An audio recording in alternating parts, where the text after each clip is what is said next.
Assalamualaikum warahmatullahi wabarakatuh. Perkenalkan, nama saya Sania Salma Hauna Nailia dengan NIM 1104012014141. Materi kesehatan mental yang akan saya bahas di sini yaitu yang pertama, konsep sehat sakit dan ruang lingkup kesehatan mental. A. Konsep sehat sakit. Sehat dan sakit merupakan keadaan biopsikososial yang menyatu dengan kehidupan manusia. Konsep sehat. WHO mendefinisikan sehat sebagai sebuah kondisi yang lengkap, yaitu sejahtera dari segi fisik, mental, dan sosial, dan tidak hanya terbebas dari gejala atau penyakit. Kemudian ada konsep sakit. Dibagi menjadi tiga, yaitu disease, illness, dan sickness. Kesehatan mental dalam Islam. Allah Subhanahu wa Ta'ala berfirman yang artinya sesungguhnya manusia diciptakan dalam keadaan berkeluh kesah. Ketika ditimpa kesulitan, ia gelisah, dan ketika mendapat kebaikan, ia amat kikir, kecuali orang yang sholat. Quran Surah Al-Ma'arij 1922. B. Ruang lingkup kesehatan mental. Yaitu ada 4. Promosi kesehatan mental, prevensi primer, prevensi sekunder, dan prevensi tersier. Kriteria kesehatan mental menurut Maslow, yaitu memiliki perasaan aman yang tepat, penilaian diri dan insight rasional, mempunyai spontanitas dan emosional yang tepat, dan lain-lain. Model-model kesehatan mental. A. Konsep kesehatan mental budaya barat. Lebih memandang keadaan bersifat dualistik, yaitu mengibaratkan manusia sebagai mesin yang sangat dipengaruhi oleh dominasi medis. Yaitu ada pendekatan biomedis, psikiatris, psikosomatis, dan biopsikososial. B. Konsep kesehatan mental budaya timur, lebih bersifat holistik, yaitu melihat sehat lebih secara menyeluruh saling berkaitan sehingga berpengaruh pada cara penanganan terhadap penyakit. Ada holistik sempit dan holistik luas. 6. Konsep model kesehatan mental, yaitu ada mental health as a normal, mental health as a positive psychology, mental health as a maturity, mental health as a social and emotional intelligence, mental health as a subjective well-being, dan mental health as a relations positive psychology. Teori psikologi dan pandangan kesehatan mental.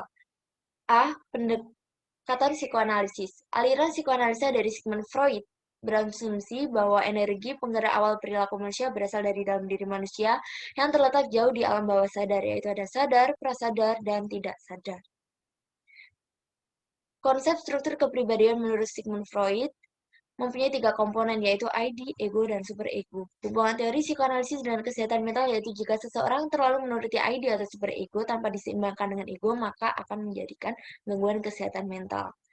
B. Pendekatan humanistik. Dalam pandangan humanistik, manusia bertanggung jawab terhadap hidup dan perbuatannya, serta mempunyai kebebasan dan kemampuan untuk mengubah sikap dan perilaku mereka sesuai nilai-nilai dan pilihannya sendiri, bukan oleh kekuatan ketidaksadaran. Hierarki kebutuhan Abraham Maslow dimulai dari dasar, kebutuhan dasar, keamanan sosial, penghormatan, dan aktualisasi diri. Hubungan teori humanistik dengan kesehatan mental yaitu aktualisasi diri dalam hierarki Maslow sebagai ciri pribadi yang sehat secara mental dan kepribadian. C. Pendekatan perilaku atau behavioristik. Ada classical conditioning dari Ivan Pavlov dan operant conditioning dari B.F. Skinner.